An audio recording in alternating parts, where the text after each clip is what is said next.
Translation. Lord Shiva's body is reddish and he is unstained, but he is covered with arches. His hair is dusty from the whirlwind dust of the burning crematorium. He is the younger brother of your husband, and he sees with his 3 eyes. Please kindly responsibly repeat. Lord Shiva's body is reddish. And he is unstained, but he is covered with arches. His hair is dusty from the whirlwind dust of the burning crematorium. He is the younger brother of your husband, and he sees with his 3 eyes. Purport. Lord Shiva is not an ordinary living entity, nor is he in the category of Vishnu, the Supreme Personality of Godhead. He is far more powerful than any living entity up to the standard of Brahman. Yet he is not on equal level. He is not on an equal level with Vishnu. Since he is almost like Lord Vishnu, Shiva can see past, present, and future.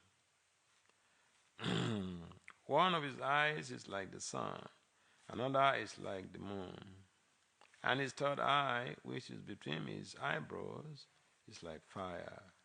He can generate fire from his middle eye, and he is able to vanquish any powerful living entity, including Brahman. Yet, he does not live pompously in a nice house, nor does he possess any material properties, although he is master of the material world. He lives mostly in the crematorium, where dead bodies are burnt, and the whirlwind dust of the crematorium is his body dress. He is unstained by material contamination. Kashyapa took him as his younger brother. Because the younger sister of Diti, Kashyapa's wife, was married to Lord Shiva. The husband of one's sister is considered one's brother. Or not these days they call it brother-in-law. Okay. By that social relationship, Lord Shiva happened to be the younger brother of Kashyapa. Kashyapa warned his wife that because Lord Shiva would see their sex indulgence, the time was not appropriate. Deity might argue that they will enjoy sex life in a private place, but Kashyapa reminded her that Lord Shiva has 3 eyes, called the sun, moon, and fire, and one cannot escape his vigilance any more than one can escape Vishnu. Although seen by the police, a criminal is sometimes not immediately punished. The police wait for the proper time to apprehend him. The forbidden time for sexual intercourse will be noted by Lord Shiva, and deity will meet with proper punishment by giving birth to a child of ghostly character or a godless impersonalis. Kashyapa foresaw this, and thus he warned his wife, Diti.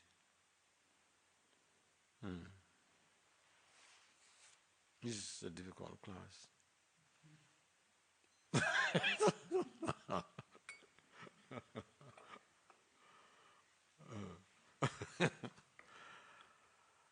Om Jnana Timirandasya Jnana Jana Salakaya Saksul Militam Jena Tasmai Si Gurube Namaha Chititaya Manobhistam Stav Fitam Jena Bhutale Swayam Rupam Kadamayam Badati Swa Padantika Vanchaya Kalpatari Vyachaya Kripa Samindya Evaja Patitana Vishna.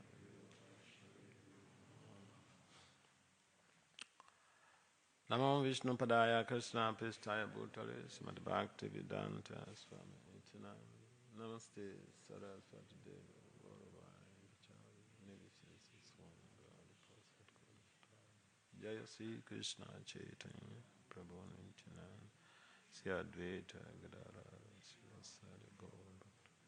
Hare Krishna, Krishna Krishna, Hare Rama, Hare Rama.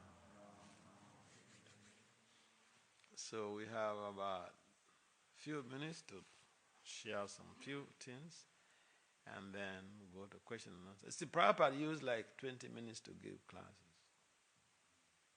ISKCON people use 2 hours to give classes. I don't know where we get this. They listen to Prabhupada's lectures. 20 minutes, 30 minutes, he's finished his class. And if you go into the transcription, it's pages, pages of transcription. So, this text is a continuation of the episode where Kashyapa and his wife had to meet with some dismal consequences for doing the deed at the improper time. So, sex is a science, by the way. And forgive me, I don't intend to hurt anybody, but sometimes, I remember when I was active on Facebook several years ago, you quote something from the Shastra, and then, some devotee, I know one devotee from Florida, he will inbox me and say, Mother, why are you talking this? You should just eulogize, these, don't quote what Prabhupada had said. So sometimes even you speak from the scriptures, you're in a problem. Yeah, I'm talking about practical experience, I've lived experience. But important thing here is that the scriptures are not just meant for religious. No, they are not just meant to be religious narratives. We are supposed to derive some models to go home with, to be able to implement in our lives, to create a positive spiritual change. And this story about Kashyapa is also a weapon that some people use to just, give women the emotional courage to be subservient to their husbands.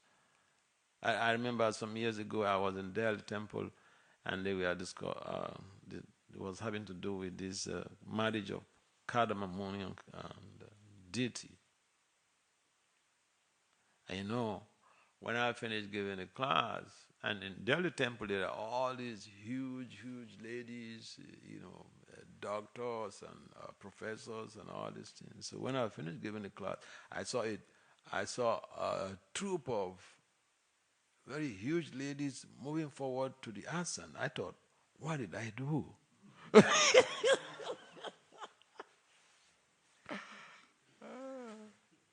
But I was just unnecessarily scared. Anyway, I don't want to go into the other details.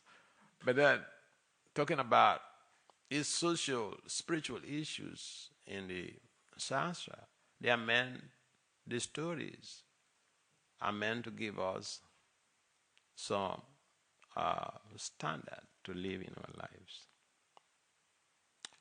So like here, this chapter basically, the pregnancy of deity, in other words, it's all about the science of authentic procreation. Sex, there are 2 types of sex.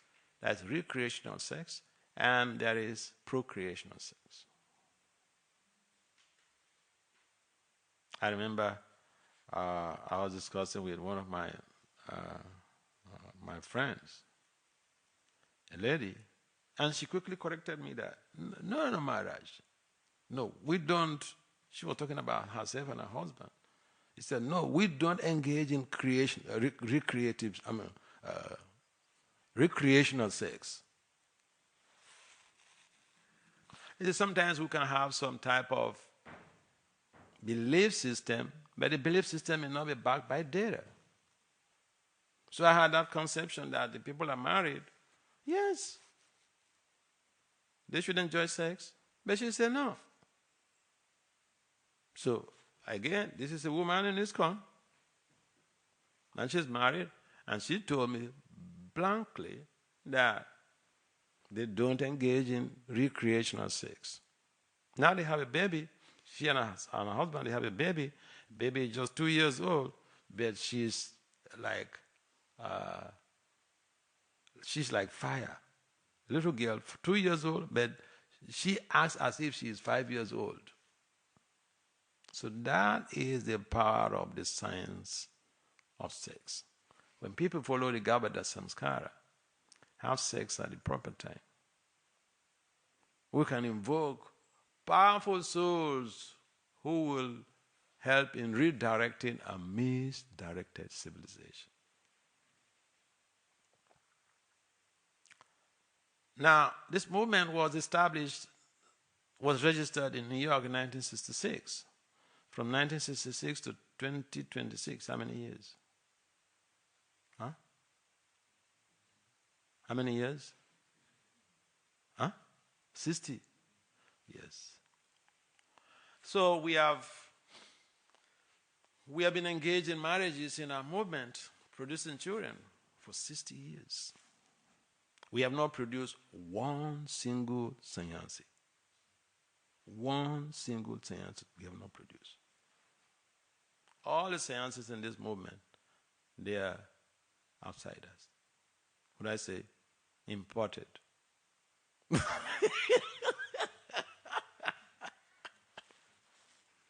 So the young generation, you have to fill this gap. You see, in research, if you have to conduct the research, you have to find a gap in the literature. So here is a gap in our movement. We have produced top scholars from Oxford who want to do their PhD in Oxford.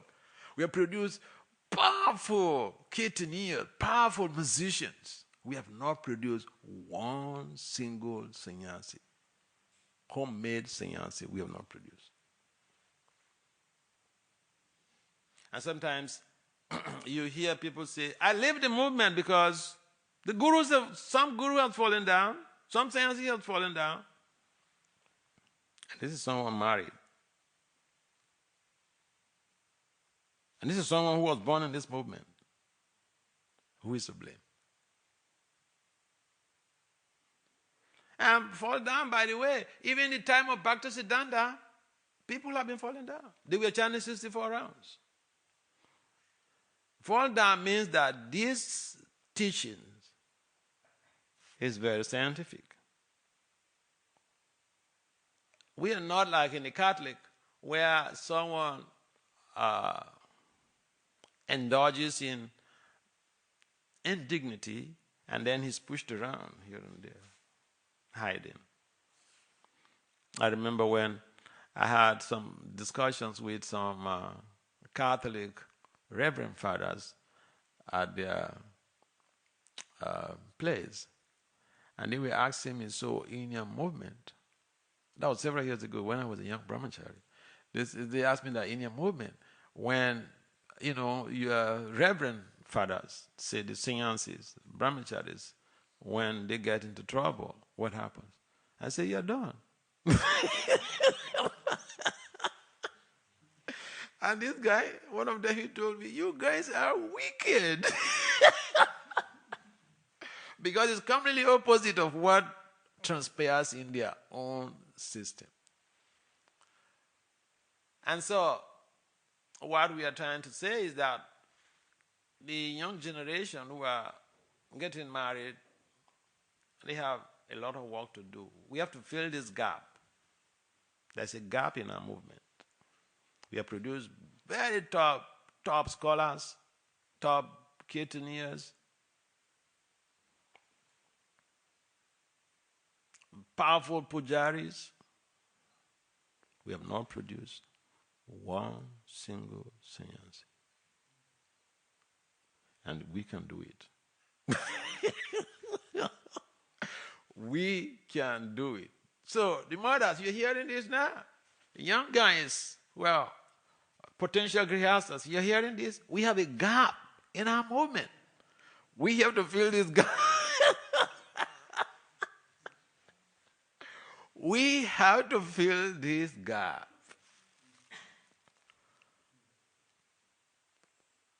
So, DT was very philosophical, very persuasive.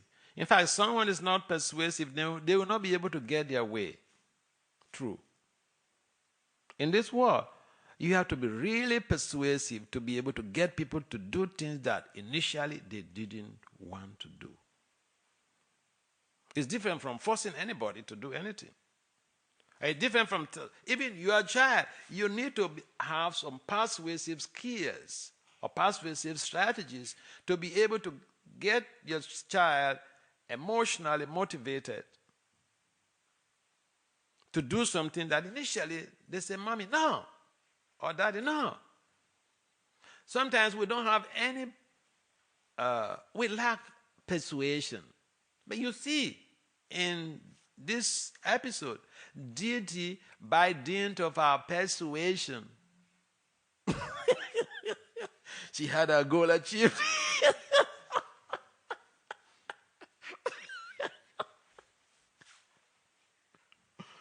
Persuasion.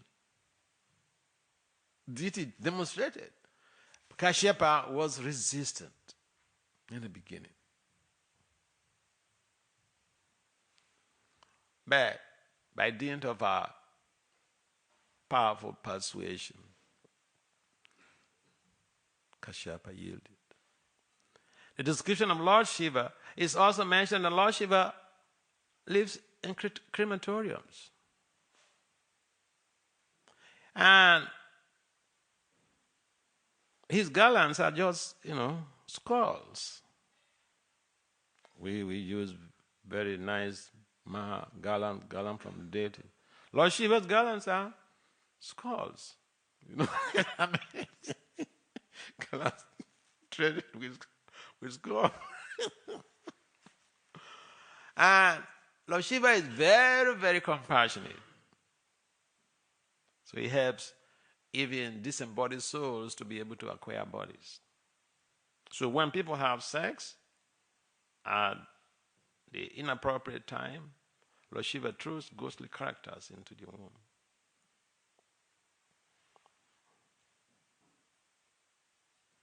Because he's trying to help the ghostly characters. They are disembodied entities. They need bodies to be able to enjoy. And therefore, it is so dangerous to have sex at the inappropriate time. During Prabhupada's first initiation in 1966 in New York, before the initiation, the Master's gift from, before the initiation, some devotees had asked Prabhupada, so you want to give us initiation, what is our commitment? And Prabhupada said, you have to chant 64 rounds every day. They said, no, we cannot.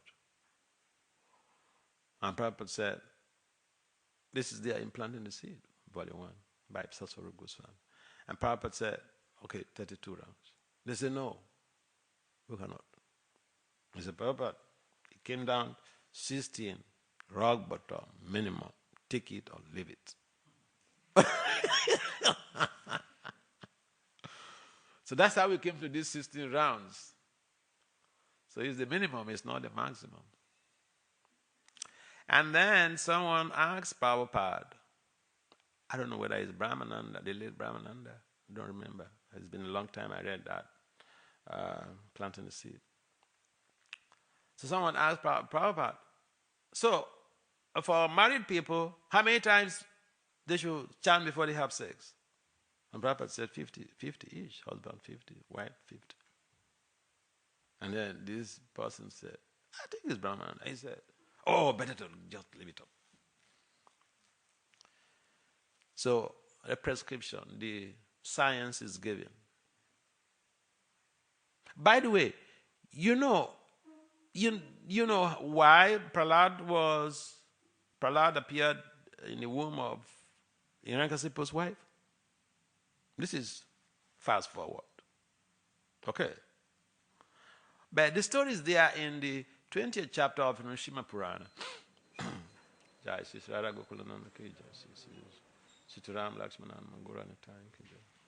story is there in the 20th chapter of the Nrsimha Purana, where there was this, Lord Brahma was agonized by some type of anxiety because Hiranyakashipu had planned to go to the forest to perform austerities. And he knew what Hiranyakashipu was going to be asking. And he didn't have that. So he was in anxiety. And his son, Narada Muni, the best of his sons, he understood that his father was in anxiety. So he came to the rescue. So he came to tell Lord Brahma he shouldn't worry, he would take care of the situation. And what Narada Muni did was that Hiranyakashipu had gone to the forest to perform austerities. And he had told his wife that he would not be coming back soon. But then it happened that he didn't stay long, he came back. So then one day they were having an affair. And again, look at the social conventions and the implications of understanding what to do at the right time. The Hiranyakashipu's wife, she was smart like Diti. She knew what to ask the husband, at what time to ask, and he would not say no. So when they were having an affair, she asked, "Hey, my wonderful husband, you said you'd be away for a long time, but you came back from the forest so fast. What happened?" Hiranyakashipu unveiled the whole story. He said when he was in the forest, there was a bed. There were two beds on the tree where he was performing his austerities, and they were chanting, Om Namo Narayana Namaha, Om Namo Narayana Namaha. So he was very disturbed by that. So as he repeated those words of that mantra, then he discharged semen. That is how the soul of Prahlad was invoked into the wife's womb, remembering the Lord when he was having sex. And that's why, this is the bottom line, why Prabhupada indicated to his early disciples that if they want to really procreate,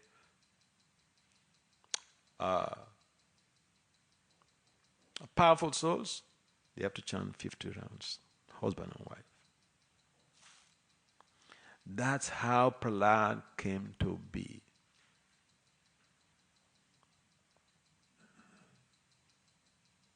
So,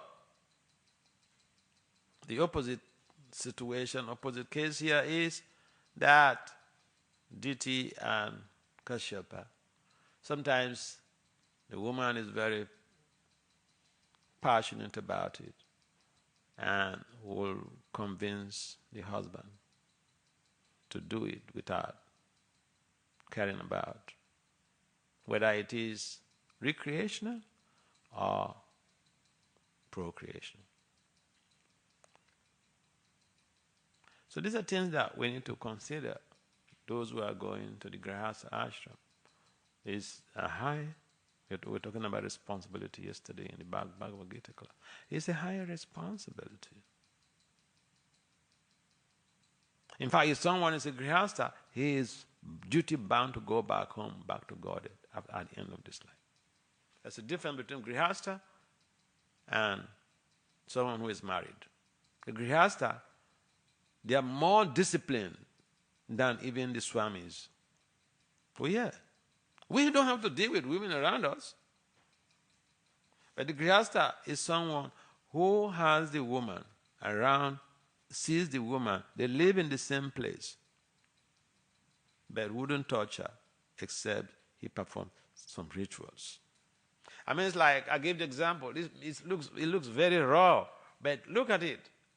If you know, those of you who've been to Vrindavan, you know how wonderful the Vrindavan monkeys are. They snatch glasses from pilgrims and all this stuff. I say they're wonderful. They're powerful souls. So if you carry a banana, say a bunch of banana, you're carrying a bunch of ripe banana, then you walk in the streets of Vrindavan, how long can you go?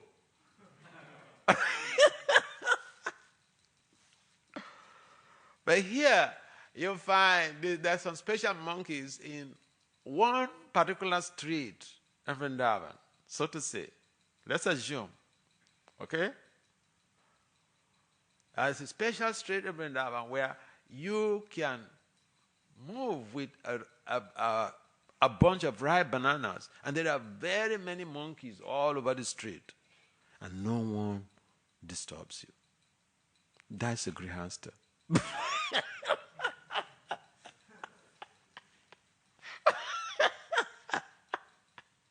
So it's very difficult to be a grihastha. It's very easy to be married. If someone is a grihastha, they can produce a child like Prahlad. They can produce sannyasis, people who would not be interested in sex life. Okay. Any comments or questions? Yes.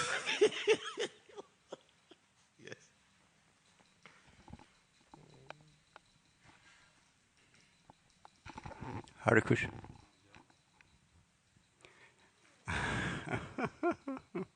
It's not working? Thank you, Maharaj. No. It works? It works. In terms of, you said we didn't manage to produce any powerful sannyasi yet. Yeah. Is that maybe to do because those are devotees, parents, they were not begotten by any samskara also. So, they have their baggage still. So, I guess needs few generations performing samskara, and then powerful soul who was begotten by samskara will be able to produce such a powerful soul. Is that the case? Or Well, it is a problem. Problem needs to be pointed out, and so that we can make strategies on how to deal with that problem. I identify this problem, and I'm bringing it up because we need to produce our own sannyasis, and the people should try to follow Prabhupada's instructions. Sometimes it's so easy to say, we are Prabhupada Nugas. We are following Prabhupada's instructions. The Prabhupada's instructions are really very, very difficult. They are difficult. If someone tells you they're not difficult, they're not being sincere. How many grihas, how many people marry?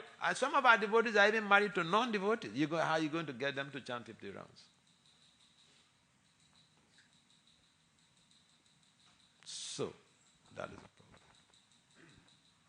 I know one of my friends in Alachua, Prabhupada disciple, he told me a story. He met this lady, and she wanted them to get married. Then he said, look, this is my background and all this. He said she will follow everything. So she persuaded him. Again, persuasion. Persuaded him, and then they got married. Yes, she followed. But when they had a child, when the child was like 2 years old, one day she came to him and said, hey, I'm not following anything anymore. And then he said, all right, bye. And he has to solely take responsibility of nurturing the child. She left the child behind, and then she went. So if you meet some attractive man or woman outside who is not a devotee, and you You want that person to be your spouse. How is the 50-50 rounds going to transpire? How is the Govardhan Samskara going to transpire? This is the issue. That's why I said, this is spiritual life looks like a very simple thing. And sometimes we make it so simple. But it's not so simple. Even getting up every day, I remember when I joined the temple commander goes around with a bell at 3 o'clock. He will ring the bell and every brahmachari and brahmacharini must wake up. You're supposed to be in the temple room to chant for at least 1 hour before Mangarati.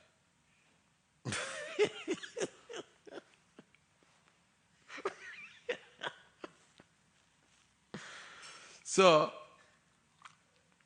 yeah, the system is perfect and we have to strive. Sometimes the truth is bitter, but it cures. The truth is that spiritual life is not as simple as we think. Devotional life is not as simple as we think. Especially, and sometimes people think, well, I can't be a brahmachari anymore, better to be a grihastha. Grihastha is more difficult than being a brahmachari. If you really want to be a grihastha, if you want to get married, that's a different thing. You want to be a grihastha, at the end of this life, you will go back home, back to God.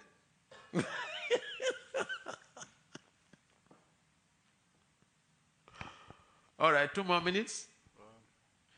Hare Krishna Maharaj. Thank you. Actually, there's one Gurukuli that took sannyas,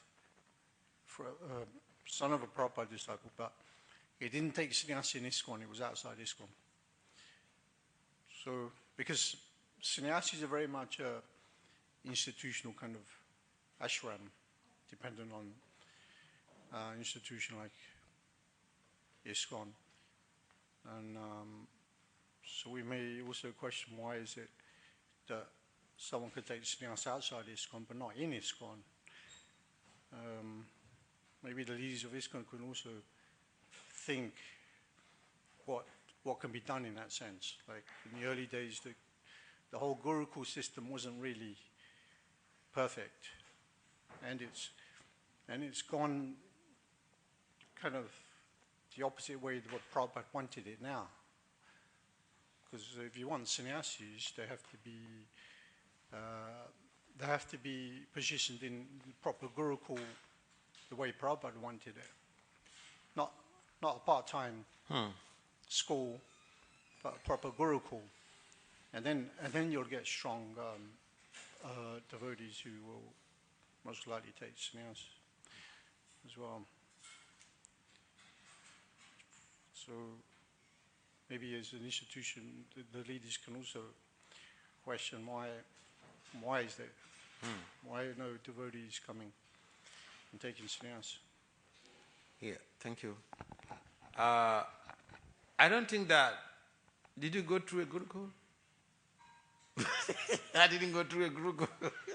In fact, the scientists I know in ISKCON, they never went through a Gurukul. The early sciences and even the second generation sciences, we never went through a Gurukul. So Gurukul may not be the sole problem. Yeah, but was that not Prabhupada's instruction? You see, Prabhupada gave so many instructions, and just like I mentioned, there is sometimes we undermine the cultural sensitivity of situations, and then we'll want to brand everything on one name. But we have to also understand that people are born and bred in different cultures. They have different type of modus operandi and modus vivendi. But then the bottom line is that Krishna consciousness, the practice of Krishna consciousness can purify anyone and everyone. And even we have not produced our own sannyasis, produced the devotees who have taken sannyas in ISKCON. Still we have made a very great progress. Look, A whole city is being built, spiritual city is being built in Mayapur. That is the impetus of Prabhupada. So we have gone a long way. We have made some serious progress. The problem that I identified is, like you mentioned, there could be somebody who was born in the movement but never took sannyas in ISKCON. So we have not produced one. He's not here. No, you're right. You don't have to be in the Gurukul to take you. sannyas, but I only mentioned it because you were saying, why isn't there any Gurukuli taking sannyas in ISKCON? So that's why I mentioned it. Yeah. I mean, it's a very cogent point. There was a strong Gurukul system the way Prabhupada wanted. There may be more of a chance it would happen. Yeah. But like you said, it's not dependent 100%. Even the Gurukul alone wouldn't solve that problem, because the issue is the science of procreational sex. Even you put people in Gurukul who are products of illicit sex, it will still be a problem. But then the question is also, we are products of illicit sex. I am a typical case of product of illicit sex. But the movement is so powerful that even products of illicit sex, they could be transformed. I'm a typical Vana Sankara. Okay? Yeah, we all are.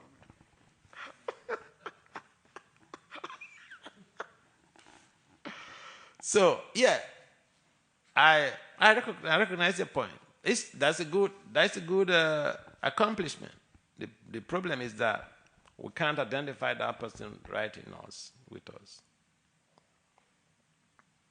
I mean, it's like we say, we have powerful gurus in the beginning and then they fell down. So they are not there, they're no longer gurus. They are not there, they are not sannyasis. But it doesn't mean that we should throw away the baby with the bathwater. This is my point. We shouldn't think, because some problems have transpired in the past, so this system, damn it. And I know somebody from London who left the movement, and he blamed it that one guru has some problem, and then he left. Not his guru. Some guru had a problem, and then he left. But he was born in this movement. Why couldn't he become a good example to become a Paka sannyasi, a Paka guru, and set the record straight? Instead of passing the buck, or finding someone to blame, or finding accusing figures to somebody, we want to live, and then we will always find some reason to live. So that's not being responsible. But your point is very valid. I appreciate that. The class is supposed to end at 8:30? Yeah. Okay.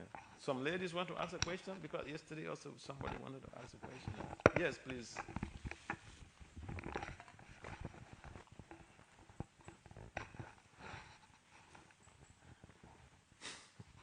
Hare Krishna Maharaj, I just want to say your laughter is very innocent and contagious. Thank you. I'm not sure about brahmacharis and brahmacharinis, but I see these days many girls and boys, they don't want to get married. I mean, they are just single. So if you could throw some light. Thank you. Thank you. Yeah, I've also observed that. In fact, I met somebody yesterday. She's a professional, well-reputed, well-educated. And then, she said she's not married. I said, why? She said she never had interest in marriage. There are powerful people on this planet who are not interested in sex. Okay? Yeah. I've seen a number of ladies in India, especially disciples of late His Holiness Gopakrishna Goswami Maharaj. I know two of them. One of them cooks for me in Vrindavan. The other one is like my personal assistant in Mayapur. They're brahmacharis. They're top professionals. The other one in Vrindavan has a master's degree. The other one in Mayapur, she's an IT. She works for some Dell company until she retired and became full-time with the project in Mayapur.